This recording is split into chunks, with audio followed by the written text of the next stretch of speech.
نازنین نے اپنے باپ کے کچلے گئے وجود کو ڈولی میں پڑے دیکھا تو پاگل سی ہو گئی۔ وہ محض 10 سال کی تھی۔ اس نے اپنے بال نوچ لیے۔ وہ اتنا چیخی کہ اس کے پھیپھڑوں سے جان ختم ہونے لگی۔ اسے لگا کہ اب اس کے حلق سے خون آ جائے گا۔ وہ اب بابا کو کہاں سے لائے گی؟ وہ اب جاوید کو کہاں ڈھونڈے گی؟ یا خدا، وہ اب کہاں جائے گی؟ اس رات وہ بارش تلے بھیگتی رہی تھی۔ اس پوری رات وہ روتی رہی تھی۔ اس پوری رات اس نے اپنے ساتھ ہوئے ظلم کا ماتم کیا تھا۔ وہ رات اس کی زندگی کی سیاہ راتوں میں سے ایک تھی۔ وہ رات اس جسمانی استحصال والی سیاہ رات سے بھی کہیں زیادہ سیاہ تھی۔ وہ آنکھوں کو اندھا اور دل کو درد سہنے کے بعد پنچر کر دینے کی حد تک شفاق رات تھی، کیونکہ زندگی کی کچھ راتیں بہت شفاق اور سیاہ ہوا کرتی ہیں۔ وہ بھی ایک سیاہ، سرد اور بے رحم رات تھی۔ اس نے جاوید کو کھو دیا تھا، اور اس نے اسی رات خود کو بھی کہیں وہیں کھو دیا تھا۔ آج صبح کی خنک سی دھوپ میں ہر جانب سردی گلی تھی۔ روئی کے گالوں کی مانند نرم سی تمازت میں انسان کے اندر جمی برف پگھلنے کا ہنر تک رکھتی تھی۔ یونیورسٹی میں ہر جانب خاموشی کا راج تھا۔ لائبریری بھی اپنے انتر زمانوں کی داستانوں کا بوجھ اٹھائے سر اٹھائے کھڑی تھی۔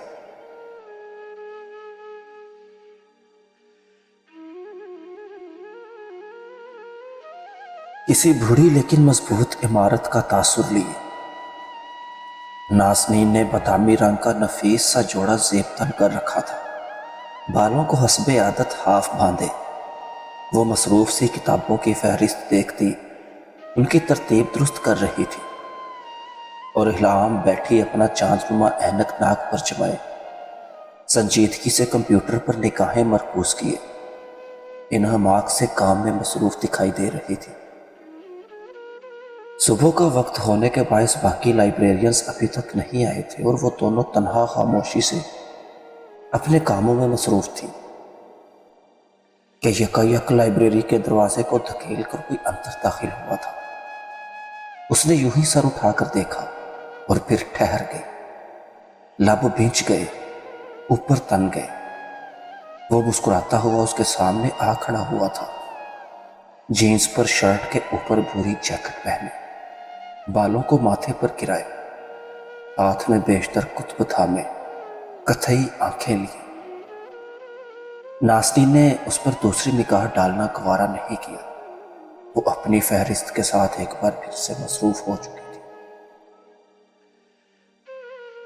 یہ کتابیں یہ واپس کرنے آیا ہوں میں۔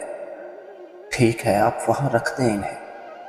اس نے ابرو جوہی دور ٹیبل کی جانب اشارہ کیا تو اگلے ہی پل ٹھہر گئی۔ اس کی نگاہ زاویار کے ہاتھ کی اوپری جلد پر ٹک گئی تھی۔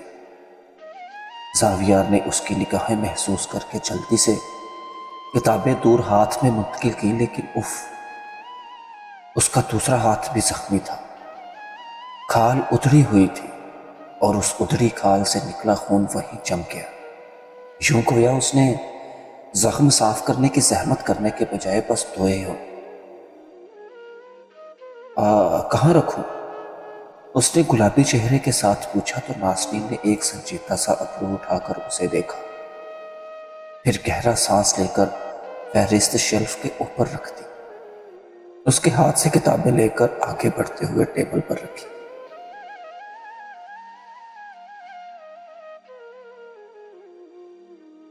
بیٹھو یہاں۔